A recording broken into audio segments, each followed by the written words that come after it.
तो दोस्तों नमस्कार, स्वागत है आपका आज के इस इम्पोर्टेंट वीडियो में। आज इस वीडियो में देखिए हम लोग यहाँ पर जो पढ़ने जा रहे हैं वो संघात्मक व्यवस्था को पढ़ेंगे। इससे थोड़ा सा रिलेट करेंगे एकात्मक जो शासन हम लोगों ने इससे पहले पढ़ा था। डिटेल में सारा कॉन्सेप्ट रहेगा और बहुत अच्छे से एक एक पॉइंट को यहाँ पर हम लोग डिस्कस करते हुए चलेंगे और इसके माध्यम से आपका एक अच्छा सा जो शासन के प्रकार वाला जो हमारा यूनिट 3 हमारा चल रहा है वो एक अच्छा सा टॉपिक है जो कि बार बार एग्जामिनेशन में पूछा जाता है, वो आपका क्लियर हो जाएगा। ठीक है, तो सबसे पहले हम आपको बता दें कंपैरेटिव पॉलिटिक्स की ये जो विचारधारा है इसमें सबसे महत्वपूर्ण यूनिट नंबर 3 है और इसको हम लोग बहुत अच्छे से यूट्यूब पर भी प्रैक्टिस सेट तीसरे के माध्यम से हम लोगों ने कल खत्म किया था, जिसमें 100 क्वेश्चन हम लोगों ने किए थे। तुलनात्मक राजनीति के 100 सवाल हम लोगों ने कल की क्लास में किए थे। आज हम लोग फिर से 9 बजे जुड़ेंगे और वहां पर भी हम लोग 50 क्वेश्चन करेंगे। ठीक है, ये हमारा सिलेबस है। सिलेबस में हम लोग यूनिट 1 और यूनिट 2 को खत्म कर चुके हैं। यूनिट 3 हमारी चल रही है शासन के प्रकार में एकात्मक संघात्मक व्यवस्था, यहाँ पर देखने को मिल रही है, पढ़ रहे हैं। और एकात्मक और संघात्मक जो हमारा शासन है, संसदात्मक या अध्यक्षात्मक शासन है, उनको हम लोगों को इस वाले यूनिट में पढ़ना है। एकात्मक शासन में, संघात्मक शासन में और संसदात्मक शासन में और अध्यक्षात्मक शासन में जो भी अंतर है वो आपको धीरे धीरे क्लासेस के माध्यम से देखने को मिलेगा। ठीक है, धीरे धीरे आपको क्लासेस के माध्यम से देखने को मिलेगा। अच्छा, इसमें जो बेसिकली हमें समझना है, पढ़ना है, वो ये है कि यहाँ पर शासन का जो प्रकार है वो एकात्मक से संघात्मक आखिर जरूरत क्यों महसूस हुई। तो सबसे पहले उस जरूरत को समझते हैं। ठीक है, एकात्मक शासन की कमियां हम लोग पहले देखेंगे। एकात्मक शासन के पहले बारे में हम लोगों ने इससे पहले वाली क्लास में पढ़ लिया था।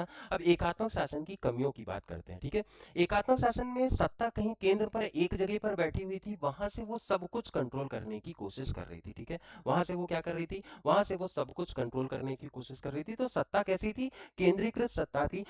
इसकी सबसे बड़ी विशेषता यह है कि, लेकिन ये विशेषता समय के साथ में इसकी कमजोरी भी बन जाती, यही विशेषता धीरे धीरे चल करके, क्योंकि आप अगर एक जगह पर बैठ करके सब कुछ कंट्रोल करने की कोशिश कर रहे हैं तो वो आप तभी कर सकते हैं जब एक छोटा सा हमारा शासन या छोटा सा हमारा राज्य होता है, लेकिन छोटा तो है नहीं, ये तो बहुत बड़ा है। तो प्रमुख जो कमियां हैं निम्नलिखित में से अगर हम लोग कमियों की बात करें तो अत्यधिक सत्ता केंद्रित इसे माना जाएगा। सबसे पहली कमी अत्यधिक सत्ता केंद्रित है, मतलब यहाँ पर हम लोग अगर काम कर भी पा रहे हैं तो कैसे करेंगे भाई, बहुत ज्यादा दबाव बना करके करेंगे। ठीक है, अगर हम लोग कंट्रोल एक ही जगह से सब कुछ करना चाहते हैं तो वो कंट्रोल तो बहुत स्ट्रांग होना चाहिए ना, नहीं तो वही रेत होगी जो हाथों में फिसल जाती है ना, उसी तरीके से एक प्रशासन। तो एकात्मक सत्ता में विधायी, कार्यपालिकीय और प्रशासनिक जो शक्तियां हैं वो मुख्यतः केंद्रीय सरकार के पास में होंगी। इससे स्थानीय जो आवश्यकताएं हैं उनको कहीं ना कहीं नुकसान पहुंचेगा।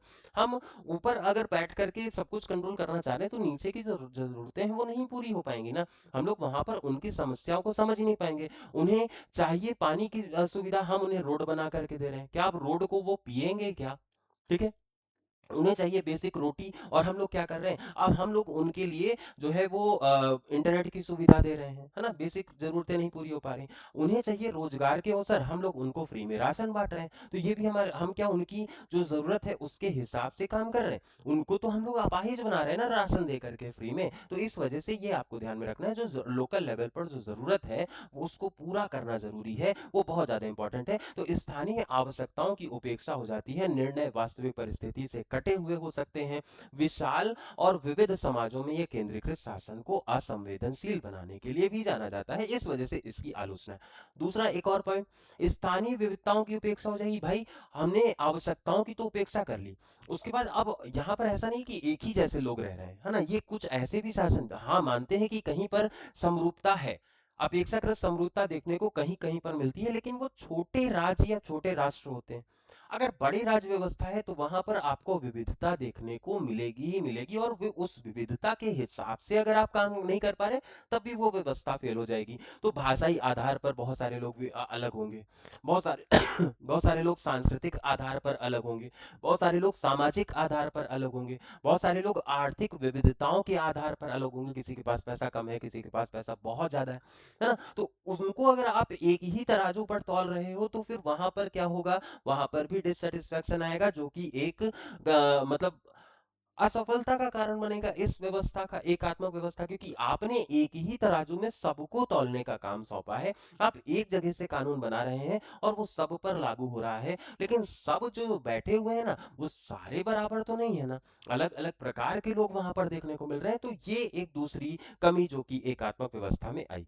तीसरे नंबर पर हम लोग आए तो स्थानीय समस्याओं का समाधान स्थानीय स्तर पर बेहतर ढंग से हो सकता है, जो एकात्मक व्यवस्था में संभव नहीं है। ठीक है, स्थानीय समस्याओं का जो समाधान है वो स्थानीय स्तर पर बेहतर ढंग से, है ना, आप जितना जिससे जुड़े हैं आप उसकी जरूरतों को उतना ज्यादा समझ पाएंगे कि नहीं, है ना। तो ये आपको ध्यान में रखना है। तो स्थानीय समस्याओं को अगर आप समाधित करना चाहते हैं या उसका आप समाधान ढूंढ रहे हैं, तो आप उससे जुड़ करके किसी भी समस्या का, अगर आप उस समस्या से अच्छे से जुड़ नहीं पाए हैं, तो आप या तो उससे भाग रहे होंगे या फिर उस समस्या को दूर करने के आप कुछ बहाने ढूंढ रहे होंगे, उस समस्या को दूर नहीं कर पाएंगे, है ना। तो अगर आपको किसी भी समस्या को दूर करना है तो आपको उससे जुड़ना होगा, जो कि स्थानीय सरकार अच्छे से कर पाएगी, ना कि एक केंद्रीकृत एकात्मक सरकार जिसको उसके बारे में कोई आइडिया तक नहीं है, है ना। तो ये एक दूसरी कमी है जो कि यहाँ पर आई।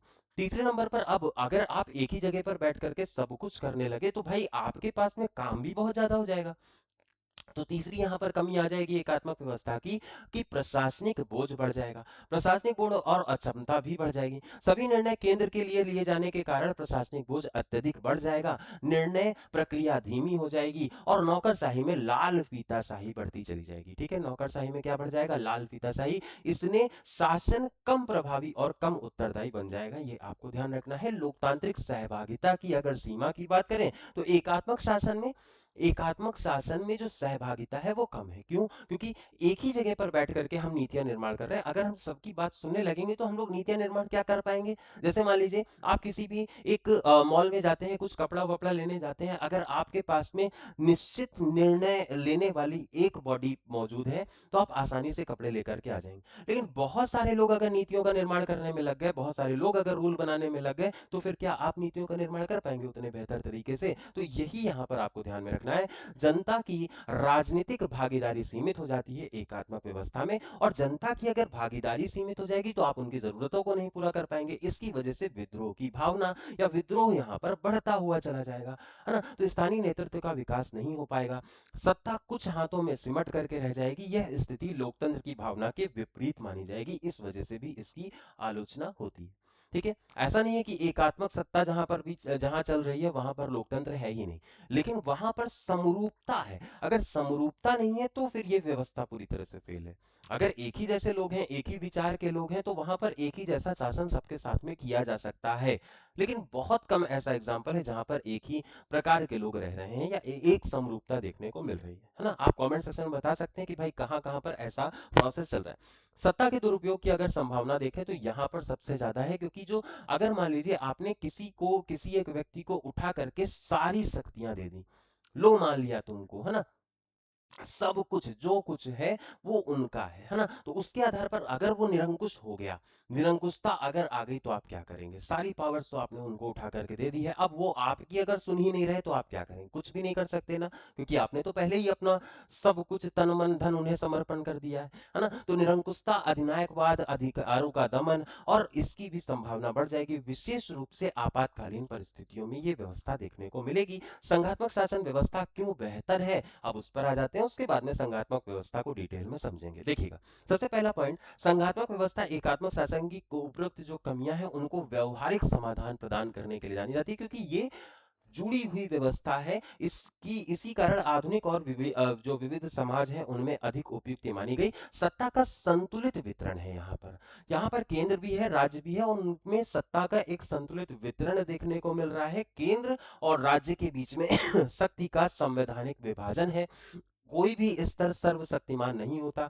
इससे सत्ता का दुरुपयोग रुकता है और संवैधानिक संतुलन बना रहा है। भाई हमें पता है कि केंद्र अब एक जगह नहीं है, हमारे जो आसपास में एक शासन व्यवस्था चल रही है, लोकल लेवल पर गवर्नमेंट होती है ना, हमारे एक आसपास में शासन व्यवस्था है, तो हम उस अपने आसपास की शासन व्यवस्था के माध्यम से अपनी जरूरतों को पूरा कर सकते हैं। इससे एक सेटिस्फैक्शन क्रिएट होता है कि हाँ, हमारे आसपास में हम लोग सरकार से डायरेक्टली टच में है। एक सेटिस्फैक्शन होना बहुत ज्यादा जरूरी, जहां पर सेटिस्फैक्शन हो जाएगा वहां पर विद्रोह कम हो जाएंगे। ठीक है, तो ये थोड़ी सी संतुलित व्यवस्था है, और सत्ता का संतुलित वितरण भी ये करती है।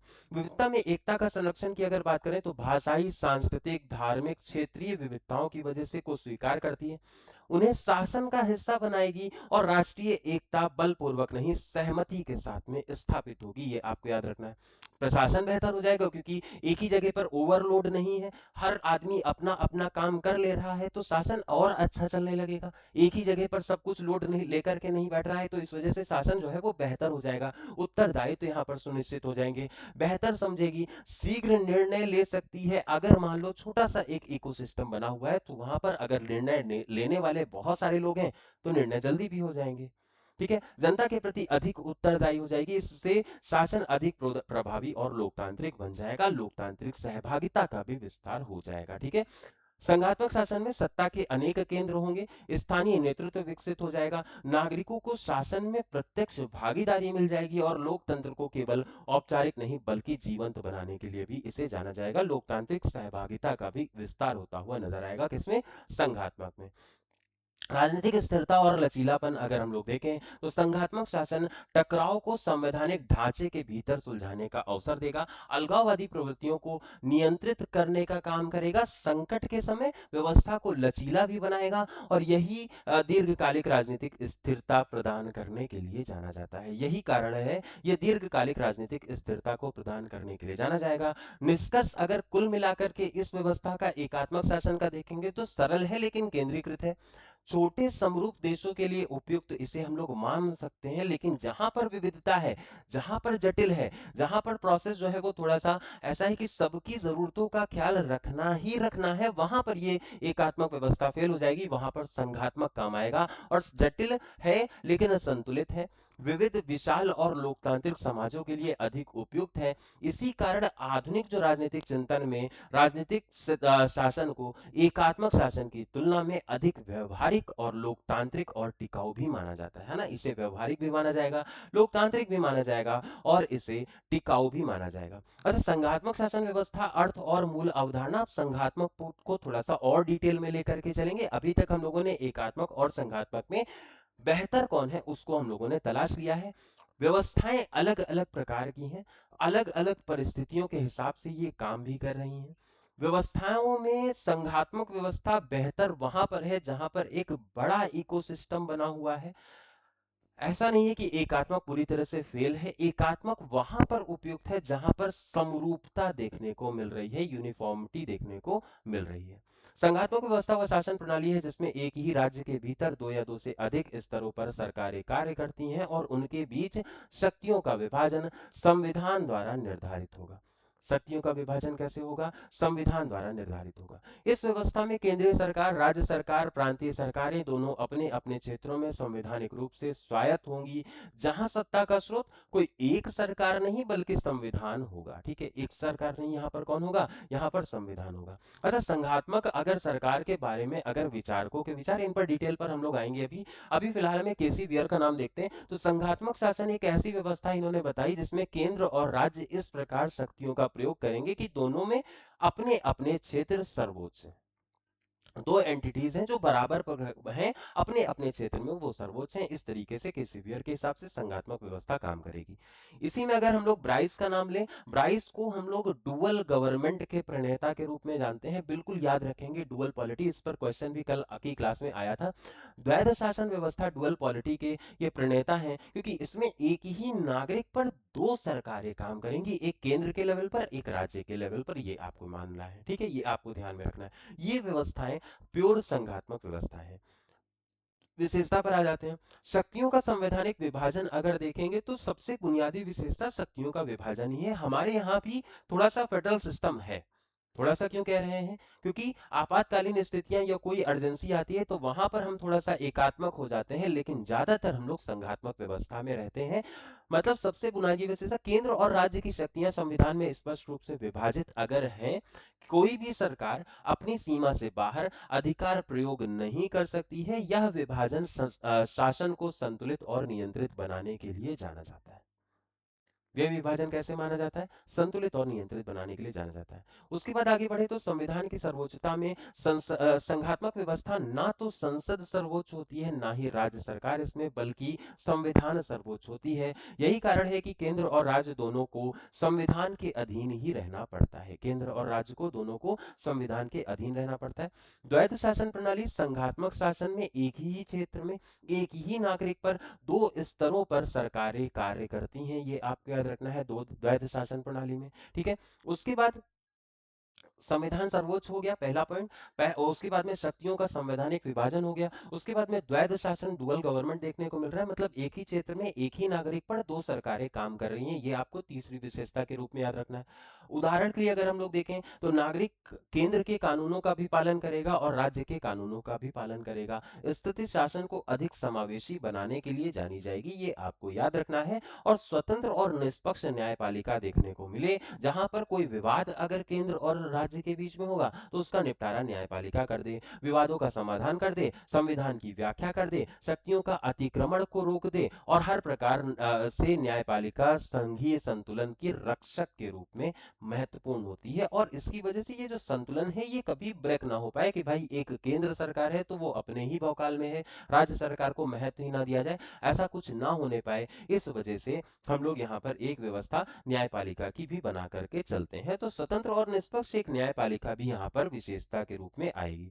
राज्यों का संवैधानिक अस्तित्व, अगर हम लोग संघात्मक व्यवस्था में राज्यों के अस्तित्व की बात करें तो केंद्र की इच्छा पर ये बिल्कुल भी नहीं है, ये संविधान के हिसाब से बने हैं। एकात्मक व्यवस्था में ये पूरी तरह से केंद्र की इच्छा पर रहते थे, बल्कि संविधान द्वारा सुरक्षित होता है। केंद्र राज्य को समाप्त नहीं कर सकता, ना ही उनकी शक्तियों को मनमाने ढंग से छीन सकता है। ये विशेषता संघात्मक शासन को एकात्मक से स्पष्ट रूप से अलग करने के लिए जानी जाती है। संघात्मक शासन व्यवस्था के लाभ अगर हम लोग देखेंगे तो विविध समाजों के लिए उपयुक्त ये मानी गई। संघात्मक शासन में भाषाई आधार पर, सांस्कृतिक आधार पर, धार्मिक आधार पर, क्षेत्रीय आधार पर विविधताओं को स्वीकार करने की बात हुई। लाभ में सबसे पहले स्वीकार किया जाएगा, इसमें जो पहले कमियां जो अस्वीकार करी जाती थी चीजें एकात्मक में, अब वहां पर वो सारी की सारी यहाँ पर स्वीकार कर ली जाएंगी, पहला पॉइंट। ठीक है, लाभ में पहला पॉइंट हो गया कि भाई विविधताओं को ये स्वीकार करेगा। दूसरा, लोकतंत्र के विस्तार के रूप में जाना जाएगा, लोगों को अब हम लोग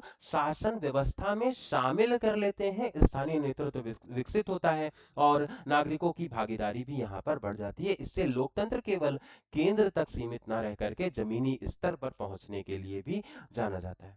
प्रशासनिक दक्षता एक और पॉइंट हो जाएगा, जहां पर राज्य सरकारें स्थानीय समस्याओं को बेहतर समझती हैं, शीघ्र निर्णय ले सकती हैं। इससे शासन अधिक उत्तरदायी और प्रभावी बन जाता है। ठीक है, इससे शासन कैसा बन जाता है? अधिक उत्तरदायी और प्रभावी बन जाता है, ये भी आपको याद रखना है। सत्ता के दुरुपयोग पर अगर नियंत्रण की बात करें तो चूंकि सत्ता विभाजित होती है इसलिए निरंकुशता की संभावना कम हो जाएगी, चेक्स एंड बैलेंसेस यहाँ पर बना रहेंगे, तो सत्ता का दुरुपयोग भी यहाँ पर कम है क्योंकि पावर्स ही डिवाइडेड है ना, तो सत्ता का दुरुपयोग नहीं रहेगा। और संघात्मक शासन को अधिक संवैधानिक और सुरक्षित मानने के लिए भी जाना जाता है।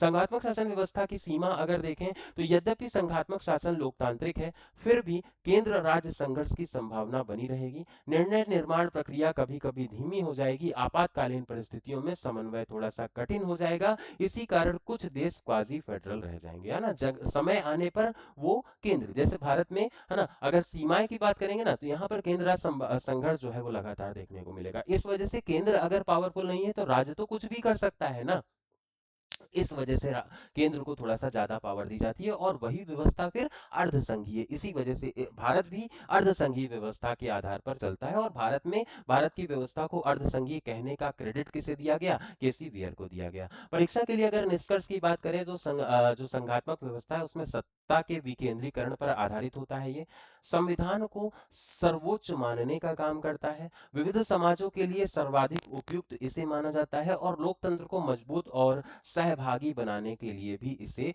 जाना जाता है। इसी कारण आधुनिक राजनीतिक व्यवस्था में संघात्मक शासन को एकात्मक शासन की तुलना में अधिक व्यवहारिक, संतुलित और लोकतांत्रिक माना जाता है। ठीक है, अधिक व्यवहारिक, संतुलित और लोकतांत्रिक माना जाता है। संघात्मक शासन पर विचारकों के अगर विचारों की बात करें तो संघात्मक शासन की अवधारणा को समझने के लिए बहुत सारे अलग अलग विचारकों ने अपने विचार दिए हैं, आइए उन्हें भी समझ लेते हैं। देखिए, सबसे पहले नाम आता है केसी वियर का। केसीवियर कहते हैं कि भाई सर्वाधिक जो प्रामाणिक व्याख्या है इन्हीं की है। संघात्मक जो शासन वह व्यवस्था है जिसमें केंद्र और राज्य इस प्रकार शक्तियों का प्रयोग करते हैं दोनों अपने अपने क्षेत्र में सर्वोच्च हो। इस प्रकार से शक्तियों का प्रयोग किया जाए कि दोनों अपने अपने क्षेत्र में क्या हो, सर्वोच्च हो। पहला पॉइंट, केसीवियर को सबसे ज्यादा प्राथमिकता यहाँ पर दी जाती है। प्रमुख अगर बिंदु की बात करें तो वियर का विचार अक्सर ट्रू फेडरलिज्म की वजह से, जो सच्चा संघवाद है उससे रिलेट करके केसीवियर को पूछा जाता है। संघवाद की आत्मा शक्तियों का कठोर और स्पष्ट विभाजन है। यहाँ पर अगर स्पष्ट विभाजन नहीं है तो संघवाद नहीं है, ऐसा वियर मानते हैं। केंद्र और राज्य दोनों संविधान से शक्ति प्राप्त करेंगे, एक दूसरे से नहीं। यदि केंद्र राज्य पर हावी हो जाए तो वास्तविक जो संघवाद है वो रह ही नहीं जाएगा, फिर वो अर्ध संघवाद हो जाएगा। ये आपको याद रखना है। ये केसीवियर की परिभाषा, प्रॉपर ट्रू फेडरलिज्म का कॉन्सेप्ट ये पेश करते हैं। उसके बाद ब्राइस आते हैं। ब्राइस कहते हैं कि संघात्मक एक डुअल पॉलिटी है, द्वैध शासन है। मतलब संघात्मक शासन में एक ही नागरिक पर दो सरकारें काम कर रही हैं। ब्राइस ने ये बात की डुअल पॉलिटी की। मुख्य अगर बिंदु की बात करेंगे तो संघात्मक शासन में केंद्रीय सरकार एक प्रांतीय राज्य सरकार साथ साथ कार्य करेगी। ठीक है, यहाँ पर कौन, एक केंद्रीय सरकार एक प्रांतीय सरकार साथ साथ कार्य करेगी। दोनों सरकारें अपने क्षेत्र में स्वतंत्र रूप से जानी जाएंगी। नागरिक की निष्ठा दोनों के प्रति होगी। यह परिभाषा संघवाद की संरचना प्रकृति को स्पष्ट करने के लिए भी जानी जाएगी। एवी डाइसी का दृष्टिकोण आएगा। इन्होंने आलोचनात्मक दृष्टिकोण, देखिए एवी डाइसी ने क्या कहा, संघात्मक शासन के पहले तो ये समर्थक नहीं है, उन्होंने उसकी आलोचना की। संघात्मक शासन में संसद की संप्रभुता ही समाप्त हो जाती है, संविधान सर्वोच्च हो जाता है और लोकतांत्रिक लचीलापन कम हो जाता है। ठीक है, की सर्वोच्चता मतलब संप्रभुता खत्म हो जाएगी, संविधान को सर्वोच्चता मिल जाएगी और शक्तियों का विभाजन शासन को जटिल बना देता है। ये एवी डाइसी का आलोचनात्मक तथ्य। डाइसी की मान्यता क्या थी, उन्होंने एकात्मक प्लस संसद की संप्रभुता को श्रेष्ठ माना। एकात्मक भी हो और संसद की संप्रभुता हो। ब्रिटेन को आदर्श मान करके आदर्श उदाहरण के रूप में प्रस्तुत करने के लिए डाइसी को जाना जाता है। डाइसी को अक्सर एंटी फेडरल थिंकर के रूप में बहुत बार पूछा जाता है, ये भी हमने यहीं पर स्पष्ट रूप से लिख दिया है। अलेक्जेंडर हैमिल्टन आते हैं, तो हैमिल्टन क्या करते हैं, तो अमेरिकी संघवाद के प्रमुख ये समर्थक हैं। उनके अनुसार ये व्यवस्था स्वतंत्रता, सुरक्षा और प्रभावी शासन तीनों को संतुलित रूप से पेश करने के लिए जानी जाती है। ये भी इसके सपोर्टर हैं। अमेरिकी संघवाद में संघवाद का मजबूत स्वरूप हैमिल्टन के विचारों से प्रभावित होता है, ये आपको याद रखना है। मॉन्टेस्क्यू आए, इन्होंने कहा संघात्मक व्यवस्था छोटे छोटे, है ना, मॉन्टेस्क्यू ने संघात्मक शासन को छोटे राज्यों के संघ के रूप में देखा। उनके अनुसार संघात्मक जो व्यवस्था है वो छोटे राज्यों को सुरक्षा देती है और बड़े राज्यों की शक्ति भी प्रदान करने के लिए इसे जाना जाता है। स्वतंत्रता और शक्ति का संतुलन बनाए रखने के लिए भी इसे जाना जाता है। और लिबर्टी प्रिजर्विंग सिस्टम संघवाद को कहते हैं। स्वतंत्रता को सुरक्षित करने वाला एक प्रणाली के रूप में हम लोग संघवाद को जानेंगे, ये भी आपको याद रखना है। आधुनिक अगर दृष्टिकोण की बात करें तो आधुनिक विचारक के अनुसार संघात्मक शासन कोई स्थिर ढांचा तो नहीं है, ये समाज की आवश्यकताओं के अनुसार विकसित हुआ है। सहकारी संघवाद आज अधिक प्रासंगिक है, इसी कारण भारत जैसे देशों को क्वाजी फेडरल कहा जाता है। कोऑपरेटिव फेडरलिज्म की अवधारणा हमारे यहाँ देखने को मिलती है। तो ये करंट का व्यू है। हम लोगों ने यहाँ पर किसके किसके विचार देखे, हम लोगों ने यहाँ पर सबसे पहले केसीवियर जो कि ट्रू फेडरलिज्म के लिए जाने गए, है ना, ट्रू फेडरलिज्म पूरी तरह से संघवाद के लिए जाने गए। जेम्स ब्राइस आए जिन्होंने डुअल पॉलिटी के विचारों को पेश किया था, है ना, जो जहां पर एक नागरिक है उस पर दो लोग शासन कर रहे हैं। डाइसी आए तो इन्होंने संघवाद को मानने से ही मना कर दिया, उसके आलोचनात्मक समर्थक के रूप में ये जाने गए, आलोचना करने वाले के रूप में ये जाने गए। संप्रभुता समाप्त हो जाएगी संसद की, ऐसा ये कह रहे थे जब संविधान हावी हो जाएगा। ठीक है, तो डाइसी ने एकात्मक प्लस संसद की संप्रभुता को श्रेष्ठ मानने का काम किया। हैमिल्टन आए तो इन्होंने इसको फिर से सपोर्ट किया। यह व्यवस्था स्वतंत्रता, सुरक्षा और प्रभावी शासन तीनों को संतुलित करने के लिए ये अच्छी खासी उपयुक्त व्यवस्था के रूप में हैमिल्टन ने बताया। मॉन्टेस्क्यू आए तो इन्होंने छोटे राज्यों को सुरक्षा देने के लिए यह लिबर्टी प्रिजर्विंग सिस्टम संघवाद है, ऐसा मॉन्टेस्क्यू कहते हैं। ठीक है, तो इस आधार पर जो आधुनिक दृष्टिकोण हमारा बन करके आया बताया कि भाई जो सरकार है वो पूरी तरह से फेडरल ना हो, वो वहां पर थोड़ा सा कोऑपरेटिव फेडरलिज्म देखने को मिले, जहां पर सेंटर थोड़ा सा स्ट्रांग हो, अधिक प्रासंगिक उसे माना जाएगा, क्वाजी फेडरल उसे कहा जाएगा। ठीक है, ये आधुनिक दृष्टिकोण है जिसके आधार पर हम लोग अपनी एक विचारधारा को बना सकते हैं संघवाद के बारे में, जो अभी के समय के हिसाब से थोड़ा सा एप्लीकेबल मानी जाएगी, है ना। परीक्षा के लिए अगर हम लोग सारी चीजों को एक ही जगह पर देखने की कोशिश करें तो शक्तियों का कठोर विभाजन करते हुए पाए गए केसी वियर जो ट्रू फेडरलिज्म की बात कर रहे थे। ब्राइस आए तो द्वैध शासन व्यवस्था को ये बता रहे थे, जहां पर एक नागरिक पर दो सरकारें शासन कर रही होती हैं, एक केंद्र की, एक राज्य की। उसके बाद डाइसी आते हैं तो ये संघवाद के आलोचक के रूप में है। संसद की संप्रभुता यहाँ पर पूरी तरह से एक निर्णायक प्रकृति की रहती है। हैमिल्टन आते हैं, है ना, हैमिल्टन इन्होंने कहा संसद की संप्रभुता, डाइसी जो है उन्होंने कहा था संसद की संप्रभुता संविधान की वजह से कम हो जाती है। संघवाद के आलोचक ये रहते हैं। हैमिल्टन आते हैं तो संघवाद को शक्ति प्लस सुरक्षा से जोड़ते हैं, और मॉन्टेस्क्यू आते हैं तो ये लिबर्टी प्रिजर्विंग सिस्टम के रूप में संघवाद को परिभाषित करके चले जाते हैं। मॉडर्न जो हमारा आधुनिक उपागम या आधुनिक जो अभी हमारी व्यवस्था चल रही है उसमें जो सबसे ज्यादा उपयुक्त एक सिस्टम है वो क्वाजी फेडरल सिस्टम है, अर्ध संघीय सिस्टम है, ये भी आपको ध्यान रखना है। तो इस तरीके से हम लोगों ने संघवाद को समझा, संघवाद को एकात्मक से कंपेयर भी किया। ये वीडियो आपका, ये सेशन आपका आज पूरा हुआ और इसके माध्यम से आपने बहुत सारे अलग अलग प्रकार के पॉइंट्स यहाँ पर डिस्कस किए।